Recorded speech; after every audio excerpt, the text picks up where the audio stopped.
Hi, I'm Adam Summer. You're listening to the Yerushalmi Talk podcast with the support of the Yeshivat Devar Yerushalayim in Har Nof, Jerusalem. This is Kilayim, Chapter 9, Halacha 1. This is part 3 of the Shir and the Art Scroll. We're on 76b2. Today we're getting into the details of Marit Ayin. Marit Ayin is going to be the appearance of wrongdoing. So there's a case that Rav brings about it, and we're going to discuss it. Very interesting case, and it actually has application to Kilayim. So the Mishnah said about silks and kalach, and keep in mind, silk was not common in this time, and says that says the Mishnah, they were forbidden because of the appearance of wrongdoing. So the idea that the rabbis had was because you might look at somebody weaving silk into a wool garment, and you don't see silk very often, it's going to have the color and the appearance of linen. And so because of Marit Ayin, they made a fence and they said, don't do this with silk and also with kalach, which also has this golden whitish color, and you might end up looking like you're doing Kilayim, either with silk thread or kalach thread. And there was a dispute about what is kalach, and one was saying that it's a thick kind of silk. Rabban Shimon ben Gamliel was saying that it's a type of algae that grows over on the Dead Sea. But in any case, it has a certain whitish color to it that has the appearance of linen. And now, while maybe it's not d'oraita forbidden, it's going to look like you're doing it. What's the worry? The worry is you might say, well, wait a second. If I don't have this rabbinic fence and I'm doing silk into wool, and you might come to say, or an Aretz might come to say, oh, well, I saw him doing silk into wool, and he's not going to know it's silk. He's going to think it was linen. And then people will think like, oh, well, maybe it's okay in some context to do linen and wool, and then you're having transgressions of biblical commandments. So they put up this thing where they're prohibiting it. Now, there's a lot of cases where we find the rabbis prohibiting something because of Marit Ayin, the appearance of wrongdoing, and the Gemara gets into this concept. So Rav says that anything that is prohibited out of a worry that it might give the appearance of wrongdoing is prohibited even in one's most private chambers where there are no spectators. In other words, the Gemara says rooms within rooms. And what is the worry about this? The worry, says the Penei Moshe, is that the reason that you have this sort of decree going into places where no one will see it is that the rabbis feared that if they allowed this activity in a private place, somebody might mistakenly come to believe that it's allowed in a public place as well. And the Ron also is saying in Beitza 4b that there can be cases where sometimes somebody will go into those rooms of rooms, and what will they see there? They will see something that was forbidden under Marit Ayin, and they might say, oh, maybe this is permissible in some sort of circumstance, and they may get the wrong idea. So Rav's point is that even within rooms of rooms, that if something is forbidden for wrongdoing, it is forbidden even in the most private of places. Now, the Gemara gets into Tanaic rulings that look like it's going to contradict Rav's statement. And again, we're going to go through 6 cases that are trying to figure out this idea about Rav. Well, is that really true that something that's forbidden by Marit Ayin is even going to be forbidden in very private places? So there's a brisa in the Tosefet of 513 that says, and it looks like it contradicts Rav, that says when linen was colored with black dye, this, by the way, is going to be like the type of dye that they used for making shoes. And it says that one should not make a conspicuous border for a linen garment because it will appear like Kilayim. But on mats and cushions, it's permitted. So since the first section of the brisa is prohibiting only a conspicuous border, it implies that if the dyed strip of wool is worn inconspicuously, maybe that's going to be permitted. In other words, maybe, maybe why, so why, like, let's say you have a linen garment, right? And now you have a border on this linen garment. Linen, by the way, is not normally dyed. So somebody went and made a border and they dyed it black, like with the shoe polish. And they put it as a border, like making a hem around the garment. Why would you do that? You want borders because it's a way to keep the woven parts from unfraying and becoming unwound. So you put a border on it and it seals the fabric. And that's something that they still do today because you have, when you're weaving, you have, half of the garment is up and down and half of it is left and right. And you need a way to seal it. So you make a border. So normally a border is going to be used with a thick wool. That's normally going to be the border. And what this Gemara is trying to say is if you're dyeing, which by the way, very unusual to dye linen, you're dyeing this linen black and you're using it as a border, people are going to mistakenly say that, oh, this is really wool and you really have a wool, a wool and linen garment. You have a Shatnets garment on. And they're going to get confused. But what the Baraisa is saying like, look, don't use this kind of thing if it's conspicuous. But then, they're really saying, well, maybe this, contradicts Rav because it's saying don't do it if it's conspicuous. But what about if it's not conspicuous? So in other words, if you have some dyed linen thread in there and it looks black, and you may be using it on the inside of the garment, is that going to be okay? Then there's a second proposed contradiction. There's a brisa that also contradicts Rav, and it says that if one's coins scattered in front of an idol, you can see where this is going, he may not bend down and collect them. Why? Because the Gemara says so that he should not be perceived as though he's bowing to the idol. And the Gemara says, but if it was in a private place where he can't be seen by passersby, he's permitted to retrieve the coins. Now, this certainly looks like a contradiction by Rav. Rav is saying that as a Marit Ayin thing, anything that's forbidden in a public place because of the appearance of wrongdoing is also forbidden in a private place as well. Now, certainly, Doraita, you can't bow to an idol, but this is not a case of bowing. This is a case you're picking up your coins. You don't care about the idol. You care about getting your money back. So what about that? So isn't that going to be a contradiction? Then looks like a third contradiction. So the following brisa also contradicts Rav. It says regarding idols sculpted as human faces that sprout water in the cities. So these are going to be like fountains. And water will go through a pipe and it'll go behind the face and it'll exit through the mouth. And what would happen is if you wanted to drink the water, a person would have to put the mouth to the fountain. And this is talking about a city because this is going to be like, where they have elaborate fountains. You don't have elaborate fountains in a poorer town. What's the worry here? It makes it look like you're kissing an idol. It makes it look like you're kissing a statue. So it's like a water fountain, and you're going to go up to get the water, and you're going to go up, and it's going to look like you're kissing the fountain. So it's going to look like you're kissing the idol.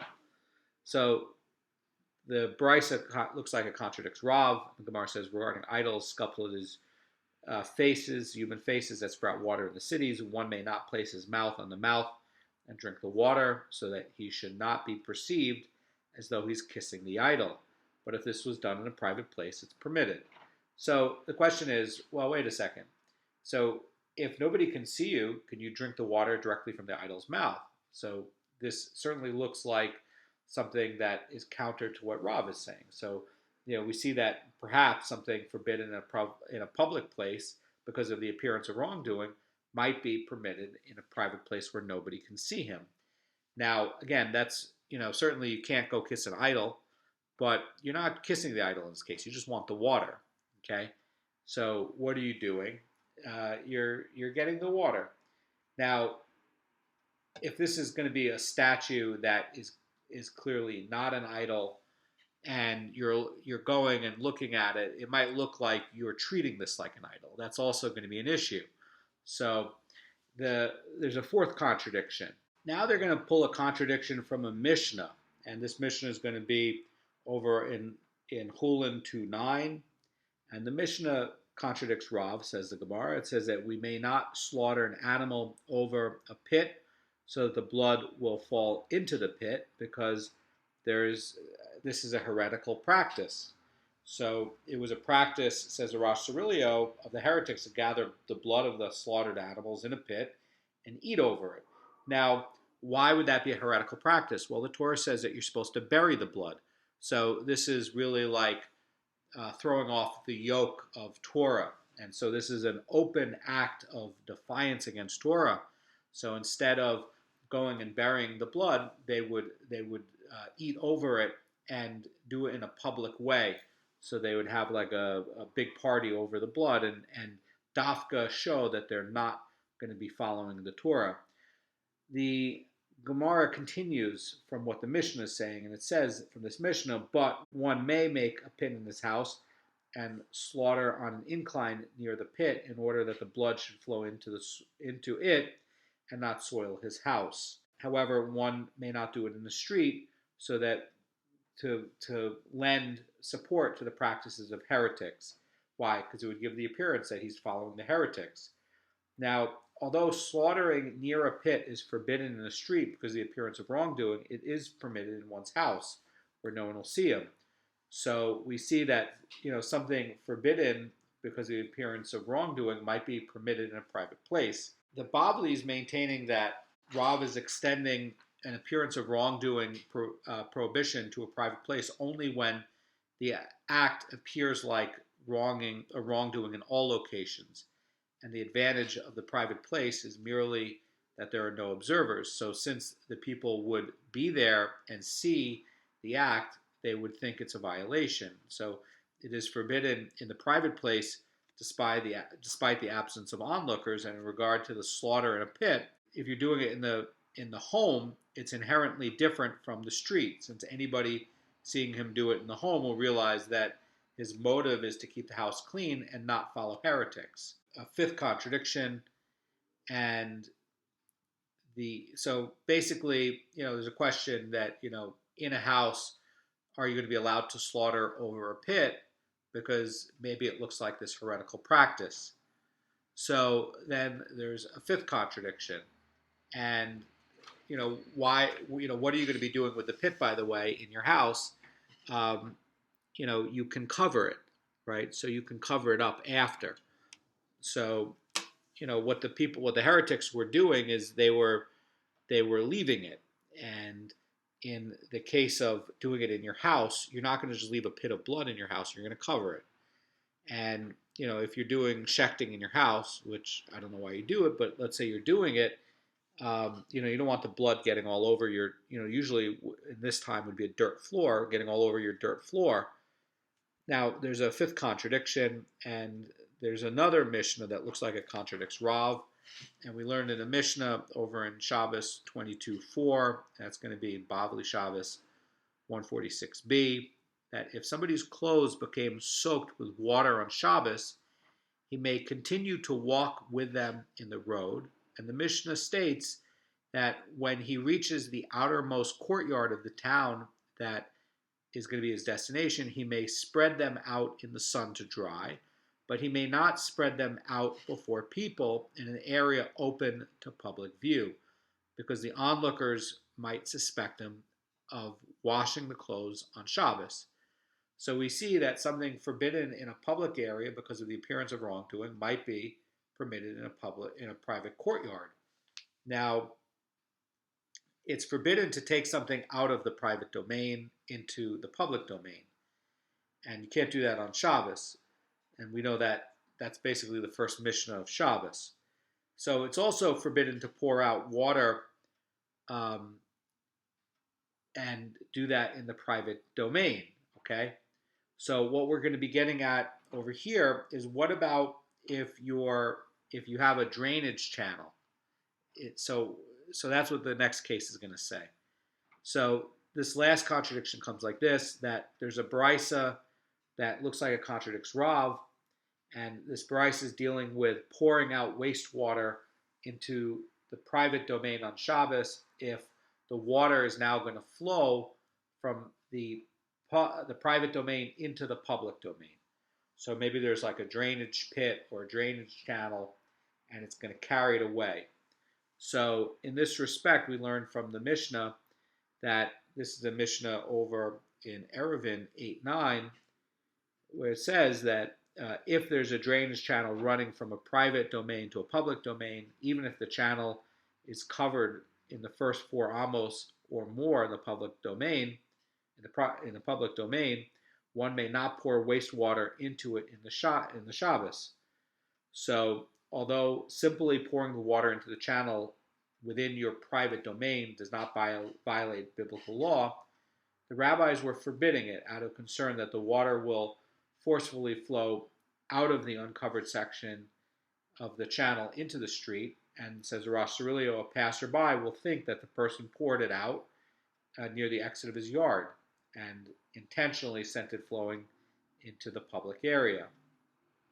So this represents the opinion of the sages in the Mishnah. The Mishnah is beginning with the opinion of Rabbi Eliezer ben Yaakov, who states that if the covered section of the channel is 4 amos long, that you can pour the wastewater into the domain.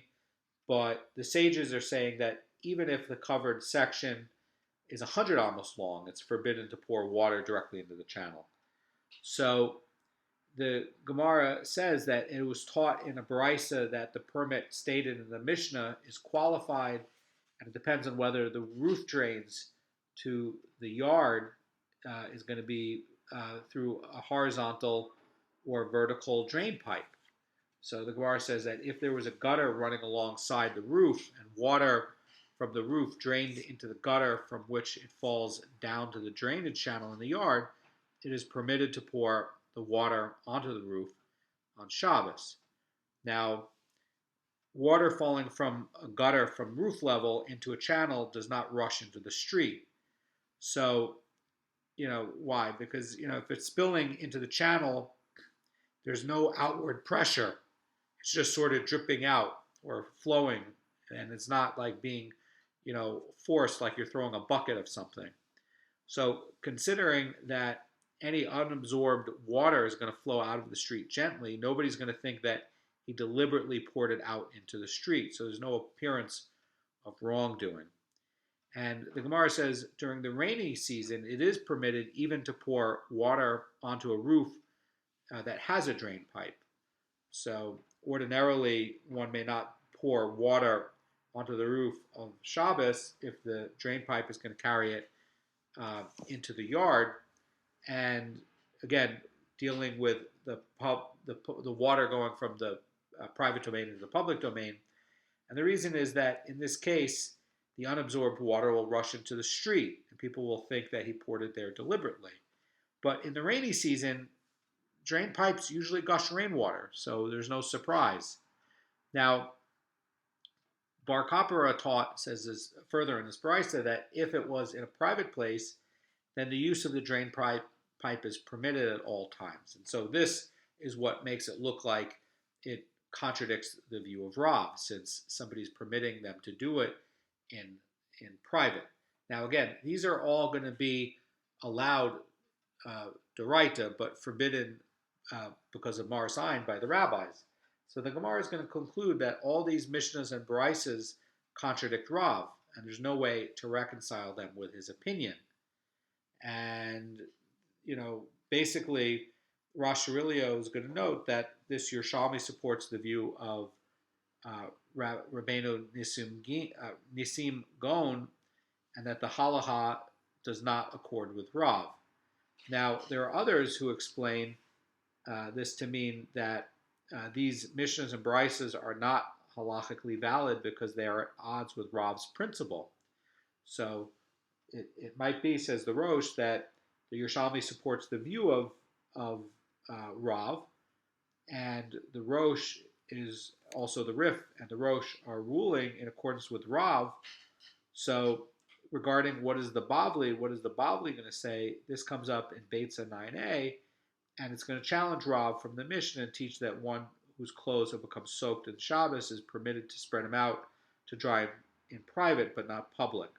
So the Bavli looks like it's going to be supporting the opinion of the Barisas and the Mishnah. But again, the Rosh says that it looks like the Yerushalmi uh, agrees with the opinion of Rav.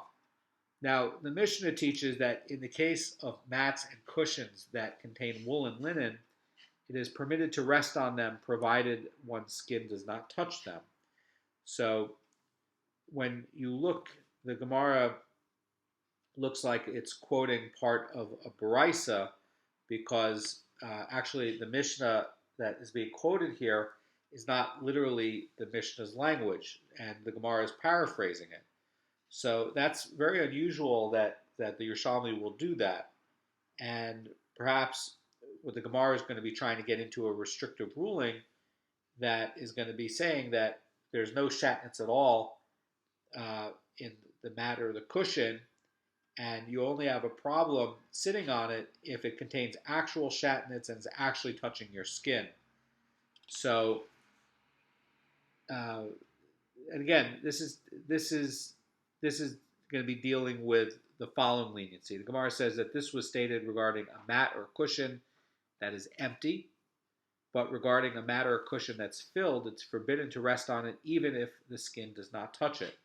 So, if the Kilayim cushion is filled with feathers or stuffing, says the Pnei Moshe, one is forbidden to sit on it.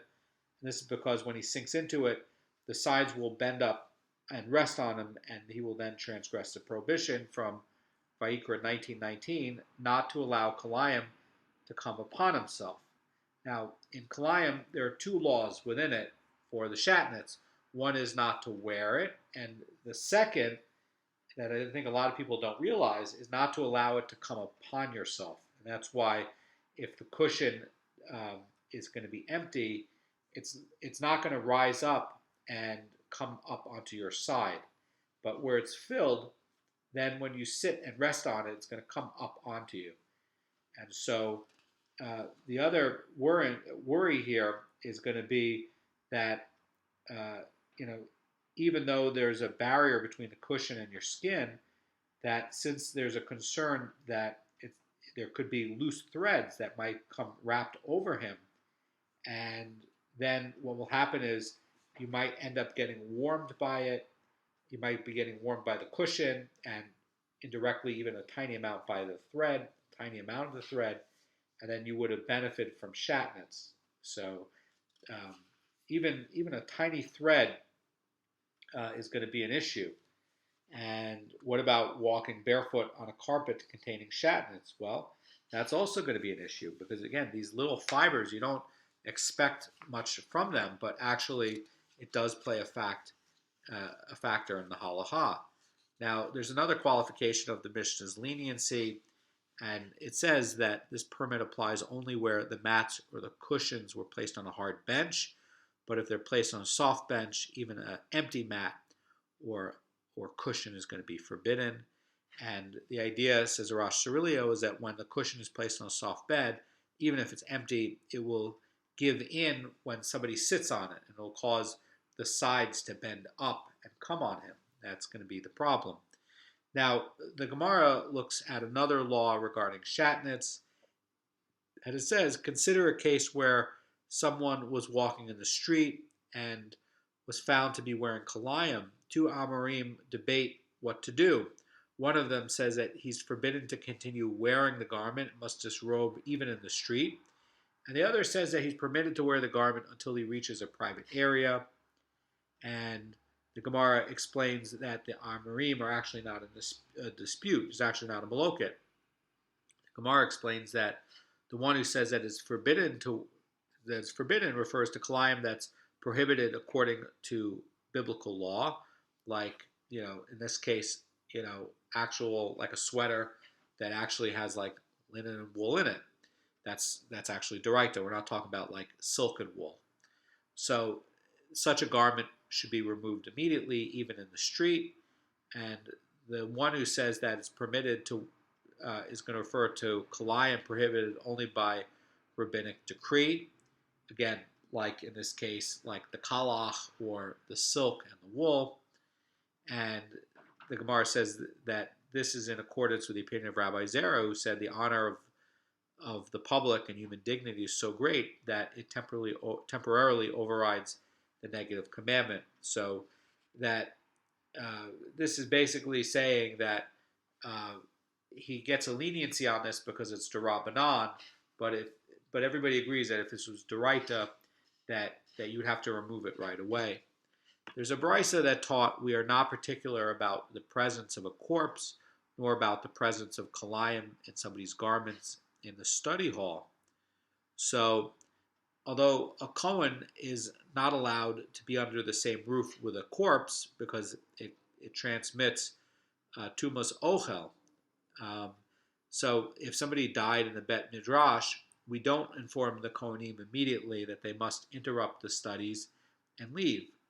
And similarly, if we recognize that somebody is studying in the Bet Midrash and they're learning, but they're wearing Kilayim, we do not inform him that he must interrupt his studies, go home, and change. Rather, we let him stay and finish his study and then go. So this shows the importance of learning Torah.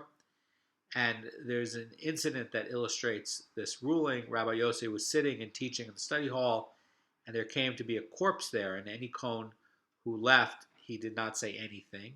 And to the Kohanim who stayed, he did not say anything. In other words, he allowed the Kohanim to stay and learn in the Bet Midrash and not interrupt them. And there's another incident that illustrates the Baraisa's second ruling. And Rabbi Imi was sitting and teaching in the study hall, and he heard one of his disciples say to his colleague, "You are wearing Kilayim." And Rabbi Imi said to the first one, says, "Take off your own garment and give it to him." Why? Because he's interrupting his studies. So it really shows, that Rabbi Imi was disturbed that the first student was interrupting his colleague's Torah study by informing him he's wearing Kilayim. The Mishnah said that there's no permit for casual wearing of Kilayim, and the Gemara looks at a brisa. There's a brisa that taught that there's no permit for casual wearing of Kilayim in the temple. That is, although the Kohanim do wear garments containing Kilayim while doing the avoda, and only during the avoda, at other times they're not allowed to wear these garments even briefly. So again, these are going to be only in the temple. These are the temple garments for the Kohanim, and only when they're doing avoda. But what about other times? That's what this is going to be talking about. So the Gemara says, but there's another brisa that taught that regarding a Kohen who went out of the temple to speak to his fellow, if he tarried in speaking with him and then he returns to the temple, he requires immersion. But if he left for a short time and he returns, he only is going to sanctify his hands or feet.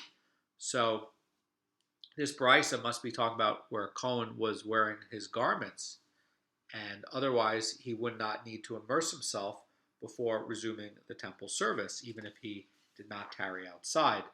So what we see here is that a Kohen perhaps can leave the temple while wearing his garments, which contain Kilayim. The belt for the ordinary Kohen has Kilayim. So the Gemara answers and says, here in the first brisa, we're dealing with the golden garments of the Kohen Gadol that he wore year-round, and since they contain Kilayim, he may not wear them even for a short time when he is not performing the avoda, the temple service. But here in the second brisa, we're dealing with the white garments that the Kohen Gadol wore when he entered the Holy of Holies on Yom Kippur. And since they contain only linen, it's permitted for him to wear them when he is not performing the temple service, even outside the temple courtyard. So one of the interesting things about this is that this is the special garment that the Kohen Gadol wore on the Yom Kippur service for the Holy of Holies. This is going to be made of pure linen, and so there's no Kilayim there. So these are the garments that the second brisa permits wearing outside the temple, and the same would be true of the non-Kilayim garments of the ordinary Kohen, including the belt that, according to the view, that it was not Kilayim. So if you're going to take the view that the belt was Kilayim, then you can't wear it outside. But what is this brisa talking about? This is only talking about the garments that were pure linen. There's no problem with wearing pure linen outside the temple.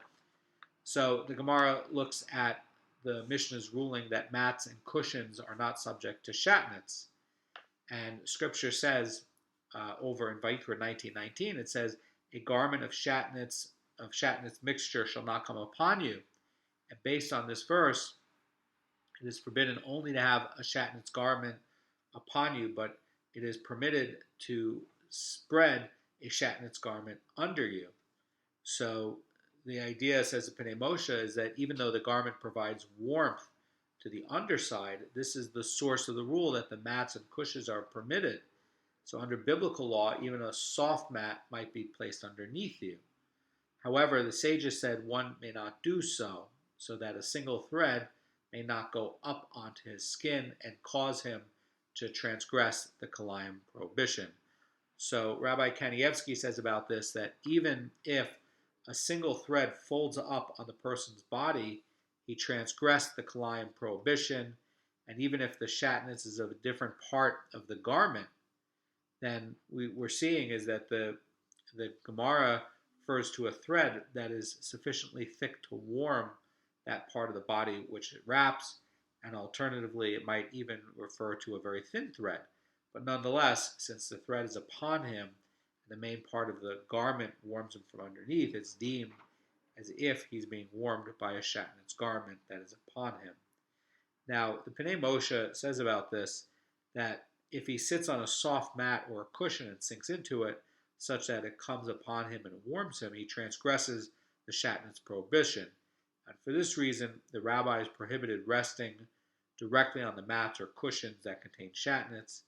And as we learned before, the resting on a hard mat or cushion is forbidden unless there's a barrier between it and the skin. And then resting on a soft mat or cushion is going to be forbidden even when there are 10 barriers between it and the skin. Now, in Halacha 2, we're going to be getting into articles that are not garments and that deal with Shatnets, like hand towels. What do we do with hand towels? Have a great day.